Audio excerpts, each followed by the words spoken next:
présenté par Raphaël Kahn. La deuxième partie de notre débat consacrée ce soir donc à l'élection contestée en République démocratique du Congo à la présidentielle. Le président sortant Joseph Kabila a prêté serment ce lundi à Kinshasa, une élection marquée par des fraudes, c'est ce qu'ont reconnu les observateurs internationaux.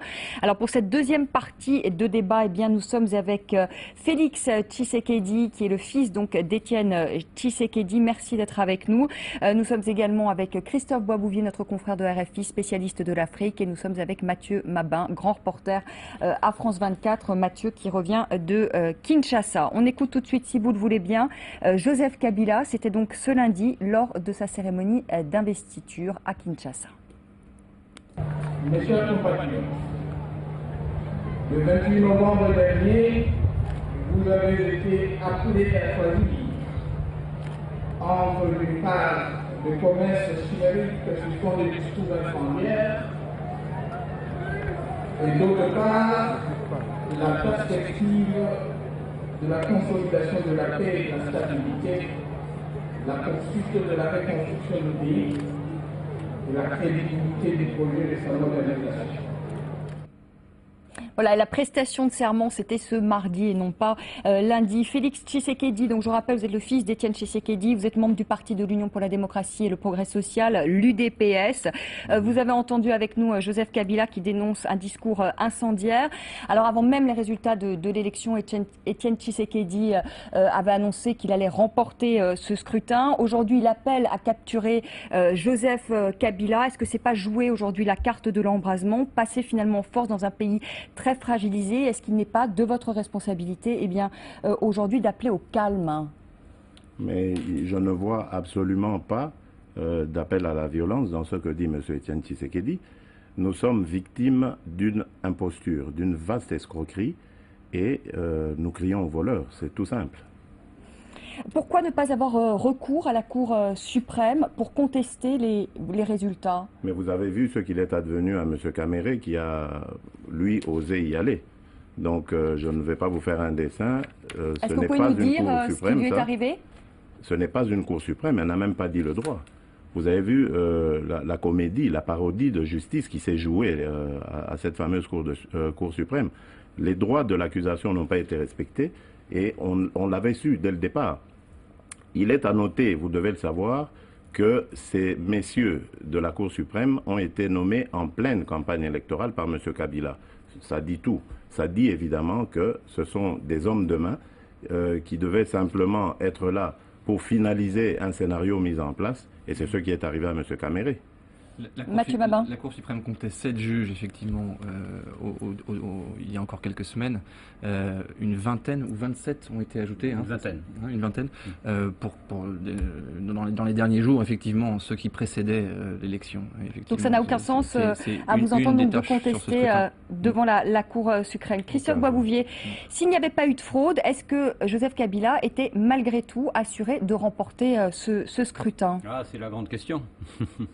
C'est la question que tout le monde se pose. Alors, ce que dit le Centre Carter, c'est que les observations qu'ils ont faites ne modifient pas nécessairement l'ordre d'arrivée. C'est-à-dire, est-ce que ça modifie, est-ce que ça modifie pas, on ne sait pas. Ce que dit l'Union européenne, rien. Quand on lui pose la question, quand on pose la question à Maria Nedelcheva, la députée bulgare qui a dirigé la mission des observateurs de l'Union européenne, elle dit c'est une question qui n'est pas dans le cadre de notre mission. Donc pareil, on ne se prononce pas. Et je crois de fait que c'est très difficile. Il y a eu tellement d'irrégularités que personne ne peut savoir qui aurait gagné si les élections avaient été proprement faites, si vraiment tout le monde avait pu voter et s'il n'y avait pas eu de fraude. C'est impossible de le savoir. C'est impossible à le dire. Mathieu Mabin, Étienne Tshisekedi a appelé l'armée à lâcher Joseph Kabila. C'est ce qu'a demandé votre père. Est-ce que ce scénario est possible? Est-ce qu'on peut imaginer demain l'armée lâcher Joseph Kabila? On a exploré cette piste pendant notre séjour à Kinshasa, puisque il n'est pas un secret que la rumeur a couru dans Kinshasa que le chef d'état-major des armées congolaises émettait quelques doutes, ou en tout cas tendait à se rapprocher de l'opposition. Il a même été dit qu'il aurait été limogé par le président Kabila, ce qui n'est vraisemblablement pas arrivé. Ce qui est à peu près certain en revanche, c'est que quelques unités de l'armée congolaise, des FARDC, des forces armées de la République démocratique du Congo, ont été sommées de laisser leurs armes à la caserne. On a dit qu'elles avaient été désarmées, ce n'est pas le cas. Ces unités qui ont été identifiées comme très probablement plus proches de l'opposition que du camp présidentiel, ont dû laisser leurs fusils à la caserne et non pas les ramener à la maison comme ils le faisaient habituellement.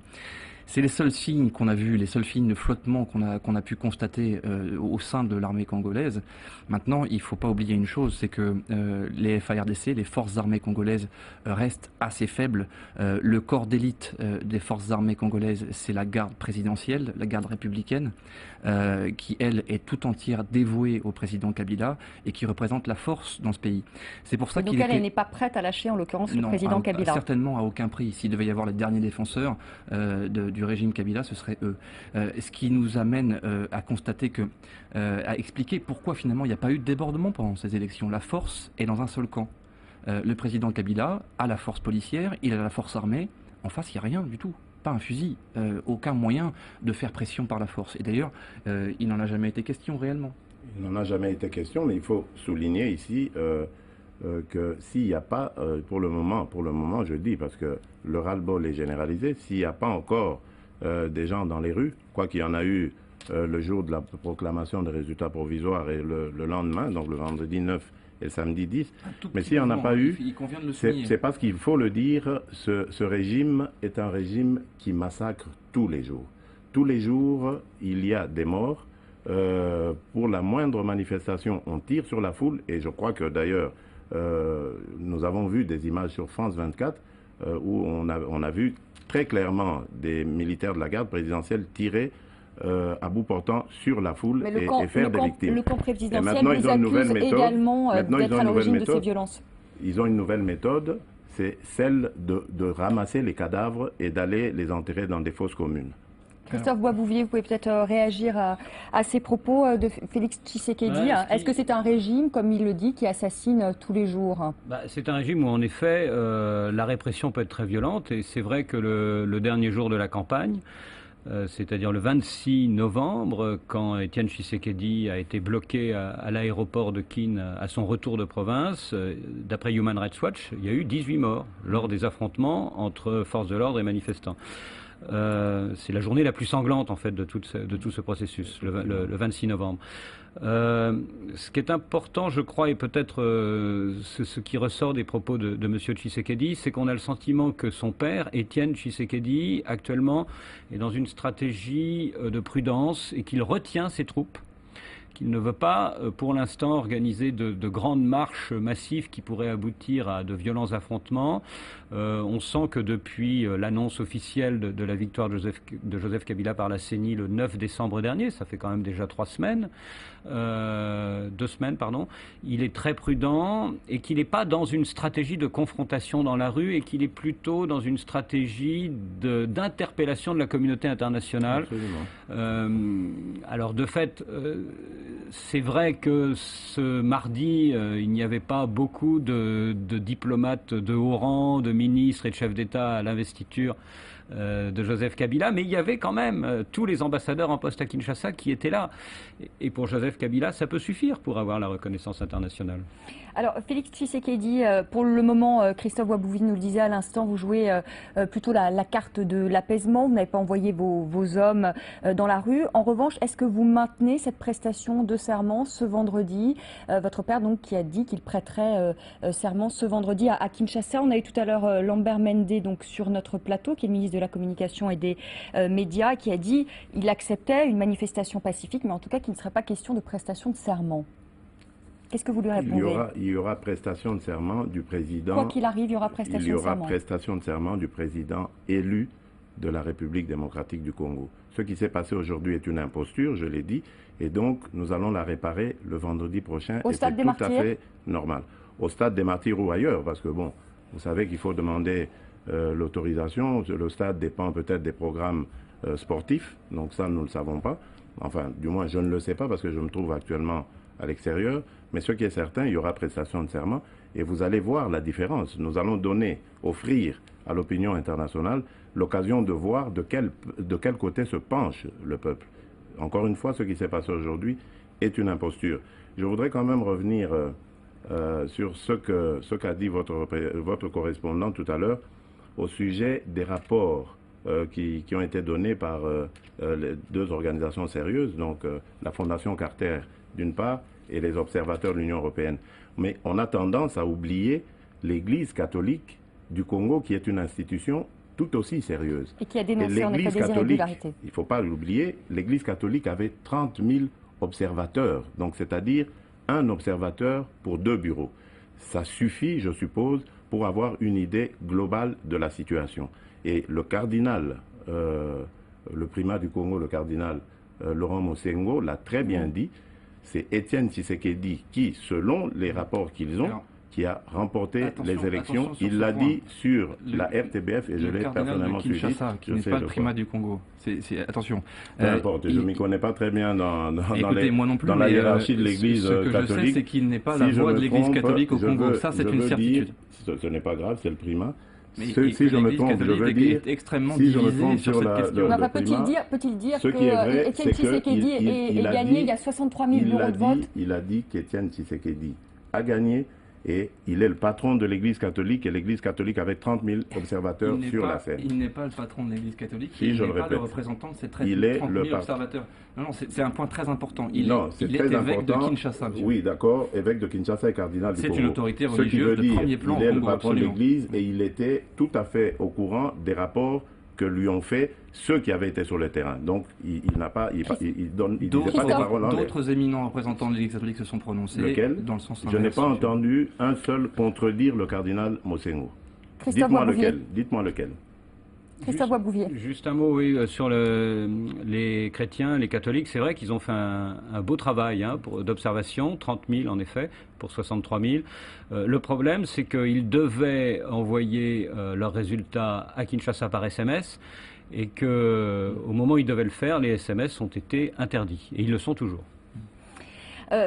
Félix Tshisekedi, tout à l'heure, Lambert Mende, donc, qui est ministre, je le rappelle pour nos téléspectateurs, de la communication et des médias en RDC, nous a dit que Joseph Kabila était prêt aujourd'hui au dialogue avec Étienne Tshisekedi. S'il vous propose de participer à un gouvernement d'union nationale, est-ce que ce sera suffisant pour vous? Est-ce que vous accepterez cette proposition au nom de la réconciliation, de l'apaisement? Ça équivaudrait, ça ressemblerait à l'hôpital qui se moquerait de la charité. C'est un peu comme si on vous amenait votre bourreau, celui qui vous a volé vos biens, et on vous demandait de négocier avec lui pour qu'il vous rende soit la télé, soit le salon et qu'il garde le reste. J'ai dit, et je le répète, ce qui s'est passé le 9 décembre est une imposture. On a volé la victoire du peuple, on a volé le vote du peuple. Qu'est-ce que vous allez faire concrètement alors? Qu'est-ce que vous allez faire concrètement? Parce que vous n'allez pas vous adresser à la Cour suprême. Pour l'instant, vous jouez la carte de l'apaisement. Vous avez entendu, justement, M. Boisbouvier, il a fait une analyse que je partage tout à fait. Nous sommes dans une logique qui est toute simple. Nous sommes les vainqueurs et le vainqueur ne s'énerve pas, il ne s'agite pas. Le vainqueur reste serein. La preuve, d'ailleurs, c'est qu'au moment où on m'a invité à cette émission, on m'avait dit que j'allais avoir mon contradicteur en face de moi. Je ne sais pas ce qui s'est passé, mais je ne l'ai plus eu en face.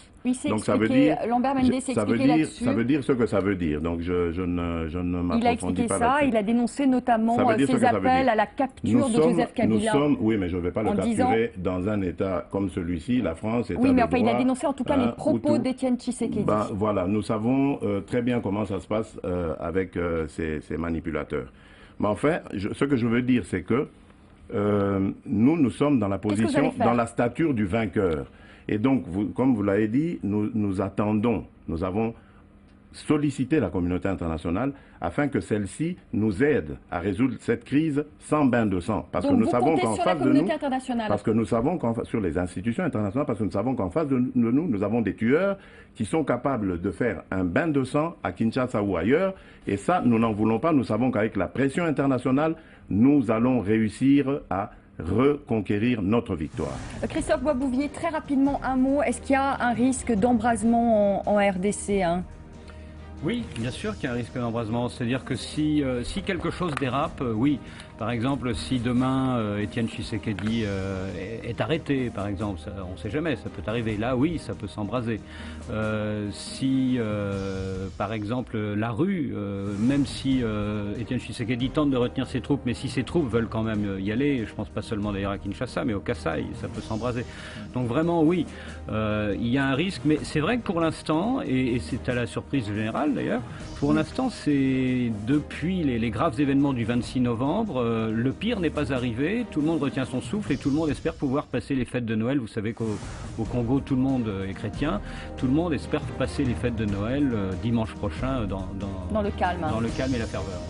Merci beaucoup Félix Tshisekedi d'être venu sur le plateau de France 24. Merci beaucoup à Christophe Boisbouvier d'être venu et merci à Mathieu Mabin. Voilà ce que l'on pouvait dire ce soir sur la situation en République démocratique du Congo, une situation que nous suivrons évidemment sur France 24. Je vous retrouve demain 19h10 heure de Paris pour un nouveau débat. Très belle soirée.